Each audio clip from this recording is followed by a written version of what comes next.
Hello, Internet! Gino, aka That Pinguino, here again with another deep-ish look.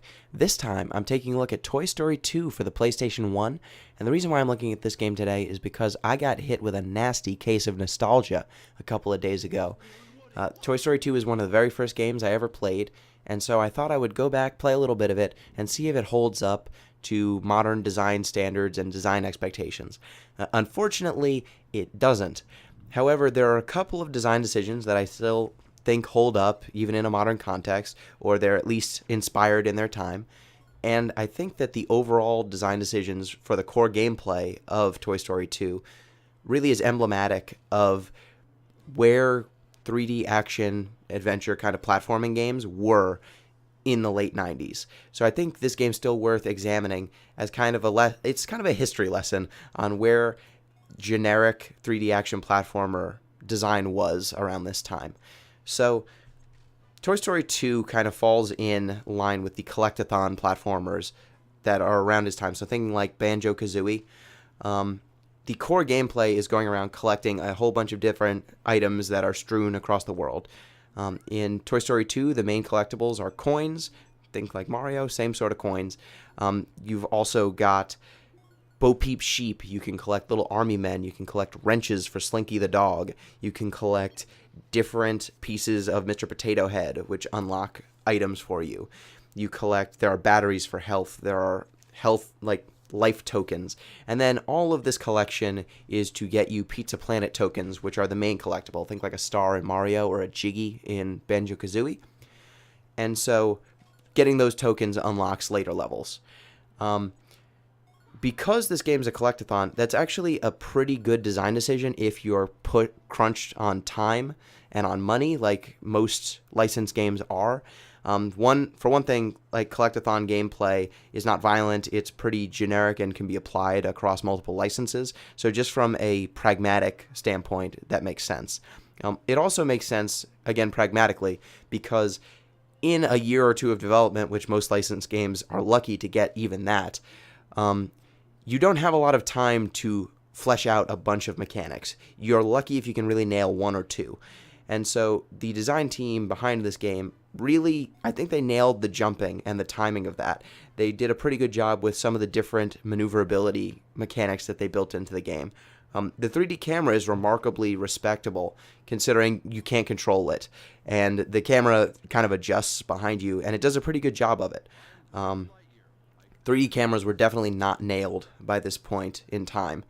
And so by focusing on having the player move Buzz through this world and rewarding them by putting these coins like to guide them along the different level design and hiding different collectibles in like the corners of the world, it really takes advantage of nailing that one maneuverability aspect or those several maneuverability mechanics.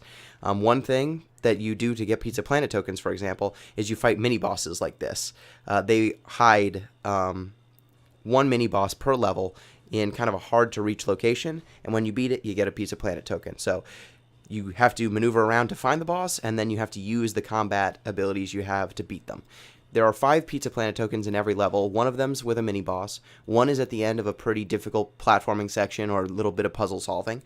There's one for collecting 50 coins in every level. There's one that you get for racing RC, the little car in the Toy Story universe. And then there will be one that kind of changes depending on what level you're in, but it's always a collection sort of thing.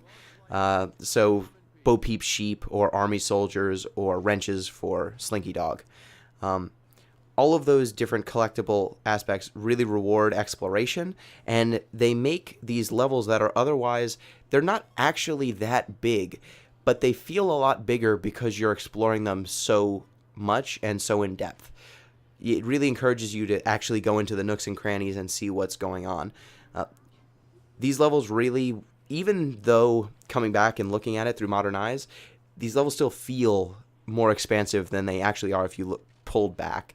Just because you really try to pick the bones clean on playing through the levels of Toy Story 2, even with my improved skills, like tearing through as fast as I possibly could, I felt like these levels were more sizable than they probably are.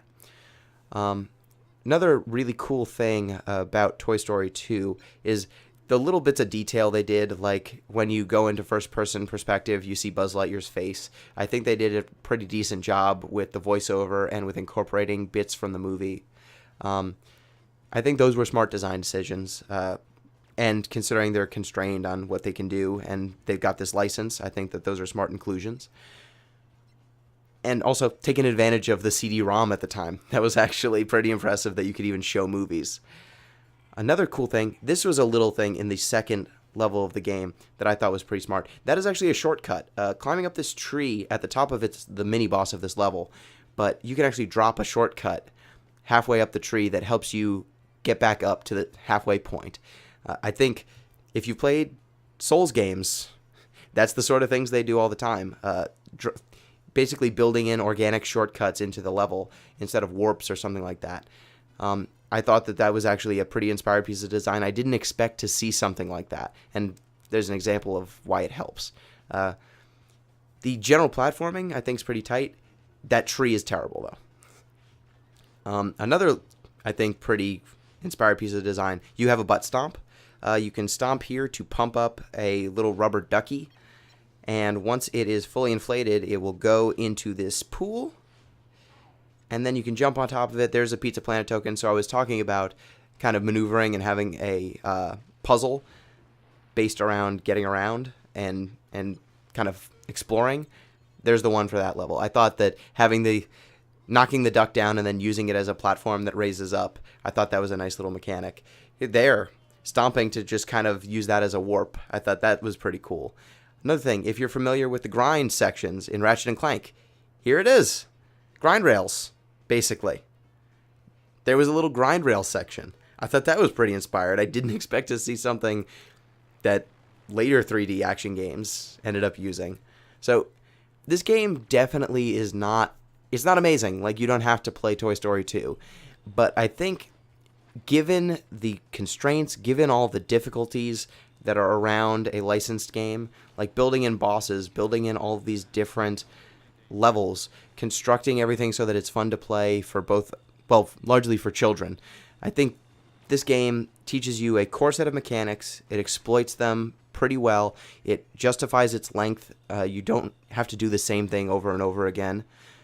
It does a pretty good job of making sure that each level feels different, not just aesthetically, but in the ways you actually play. There are 5 different kind of items and tools that Buzz Lightyear can get, and they vary up the gameplay as well.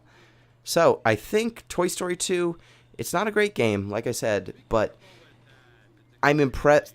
It just reminds you that even in the least impressive games, someone put time and effort and thought into making it. So I hope you enjoyed it. Peace.